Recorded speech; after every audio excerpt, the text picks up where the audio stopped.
आदाब, नमस्कार। The red mic में आपका स्वागत है। मैं हूं सौरभ शुक्ला और हम इस वक्त सुप्रीम कोर्ट में हैं। सुप्रीम कोर्ट में लगातार दूसरे दिन 3.5 घंटे वक्फ मामले पर बहस हुई।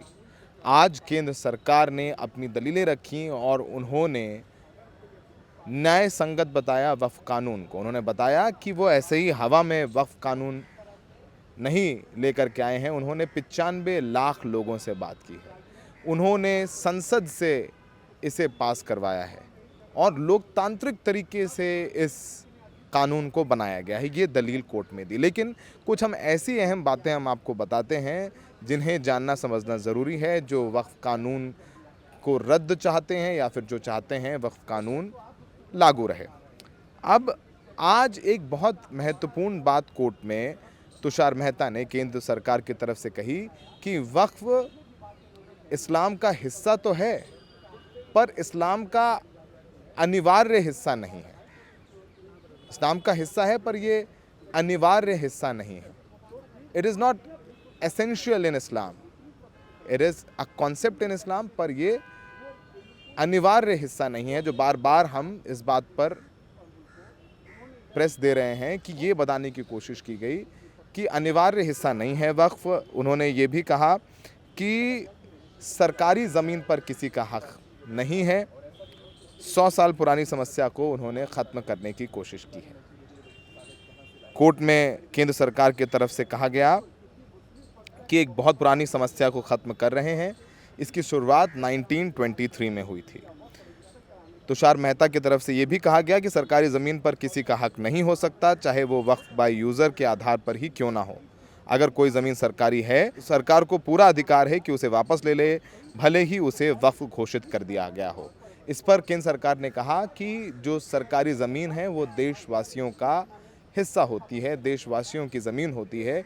सरकार उसकी कस्टोडियन है, यानी सरकार उसके रखरखाव का ध्यान देती है, तो इस पर कोई कब्ज़ा नहीं कर सकता। तो कब्ज़े को शायद छुड़ाने के लिए ये वक्फ कानून लाया गया है। केंद्र सरकार ने बहुत अहम बात कही। केंद्र सरकार ने बात कही है कि वक्फ एक धर्मनिरपेक्ष व्यवस्था है, ये एक सेक्युलर सिस्टम है और ये कानून इसके प्रशासन और प्रबंधन को सुधारने के लिए लाया गया है।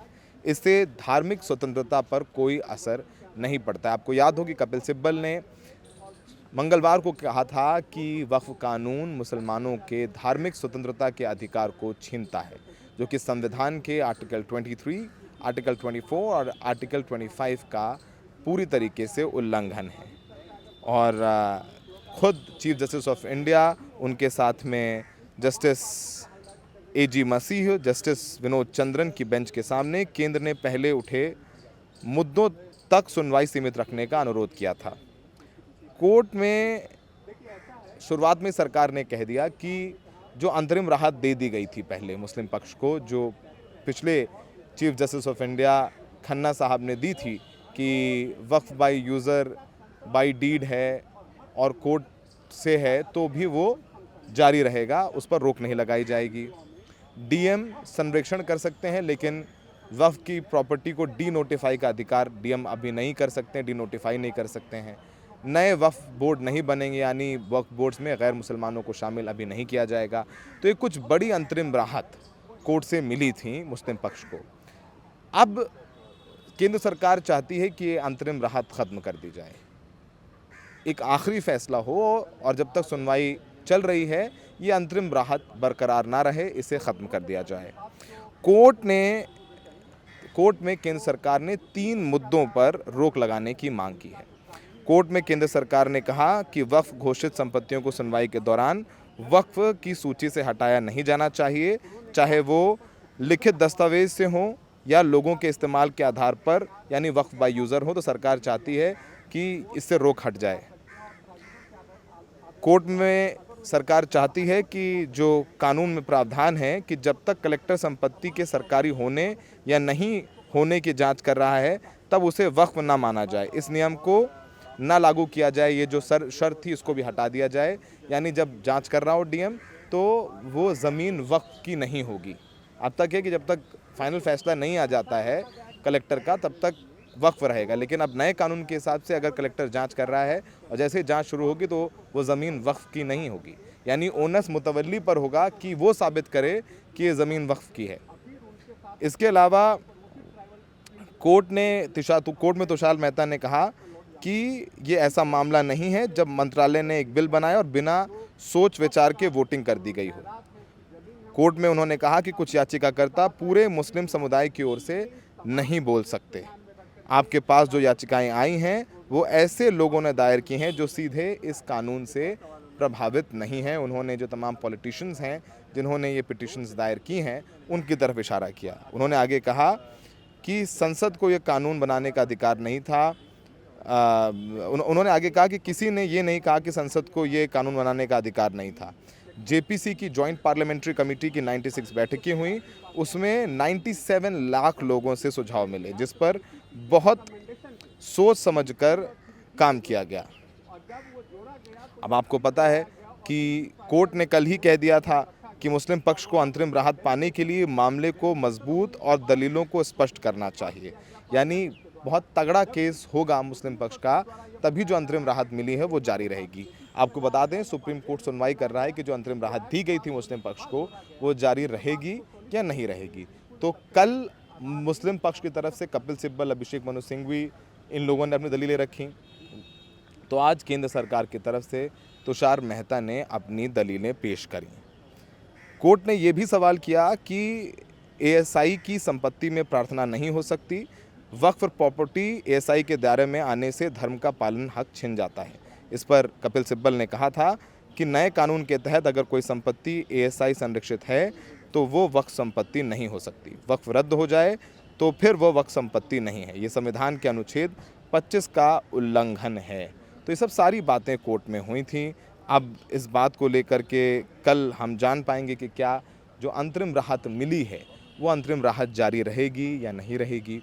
इसके अलावा कोर्ट में आज कुछ ऐसे हिंदू एंडोमेंट्स के बारे में भी केंद्र सरकार ने बताया कोर्ट को, जहां पर गैर हिंदू भी एंडाउमेंट्स के मेंबर हैं, एक्स ऑफिशियो मेंबर्स भी हो सकते हैं, उस बारे में भी बात हो।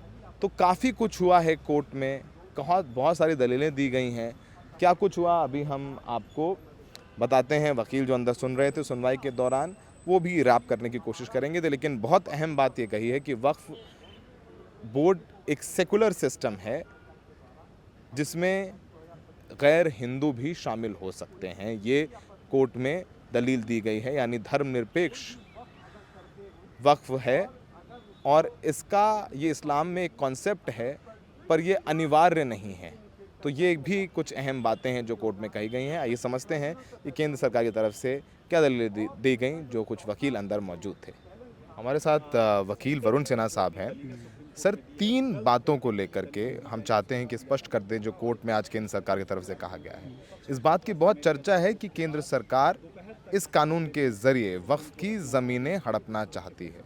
इस पर क्या दलील दी केंद्र सरकार? देखिए, केंद्र सरकार की तरफ से जो लर्नेड सॉलिसिटर जनरल है उन्होंने बहुत स्पष्ट कहा कि जो भी संशोधन किया गया है 1995 में वक्फ कानून में जो भी प्रोविज़न थे उसको किसी भी तरह से डन अवे नहीं किया गया है।